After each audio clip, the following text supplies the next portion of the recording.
সালামু আলাইকুম রহমতুল্লাহি ওবরাকাতু। প্রিয় দেশবাসী, প্রবাসী ভাইয়েরা, সারা পৃথিবীর মুসলমান, আপনারা শুনে অত্যন্ত আনন্দিত হবেন।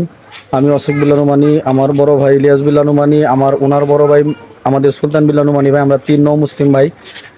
আপনাদের সকলের অবগতির জন্য জানা যাচ্ছে যে আমাদের জীবনের শ্রেষ্ঠ একটা সংবাদের অপেক্ষায় আমরা ছিলাম। আমাদের জন্মদাত্রী মা, 80 বছরের বৃদ্ধা মা, উনি কখন কালামা পড়বেন। আলহামদুলিল্লাহ, দীর্ঘ 12 বছর দাওয়াত দেওয়ার পর আমার 80 বছরের বৃদ্ধা মা উনি কালামা পড়ে মুসলমান হয়েছেন। ওনার আলহামদুলিল্লাহ, ওনার আগে নাম ছিল খুশি রানী, এখন বর্তমান নাম খাদিজা। আপনারা সকলে দোয়া করবেন আমার বৃদ্ধা মা নৌ মুসলিমা খাদিজাকে আল্লাহ তাআলা যেন কবুল করেন, বিনা হিসেবে যেন জান্নাত দান করেন। আসসালামু আলাইকুম রহমতুল্লাহি ওয়া বারাকাতুহু। আসসালামু আলাইকুম রহমতুল্লাহি ওয়া বারাকাতুহু। প্রিয় দেশবাসী, প্রবাসী ভাইয়েরা, সারা পৃথিবীর মুসলমান, আপনারা শুনে অত্যন্ত আনন্দিত হবেন। আমি অসিক বিল্লাহ নুমানী, আমার বড় ভাই ইলিয়াস বিল্লাহ নুমানী, ওনার বড় ভাই আমাদের সুলতান বিল্লাহ নুমানী ভাই, আমরা তিন নৌ মুসলিম ভাই। আপনাদের সকলের অবগতির জন্য জানা যাচ্ছে যে আমাদের জীবনের শ্রেষ্ঠ একটা সংবাদের অপেক্ষায় আমরা ছিলাম।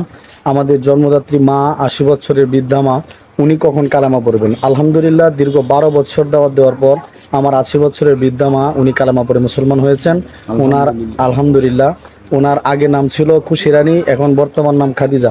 আপনারা সকলে দোয়া করবেন আমার বৃদ্ধা মা নৌ মুসলিমা খাদিজাকে আল্লাহ তাআলা যেন কবুল করেন, বিনা হিসেবে যেন জান্নাত দান করেন।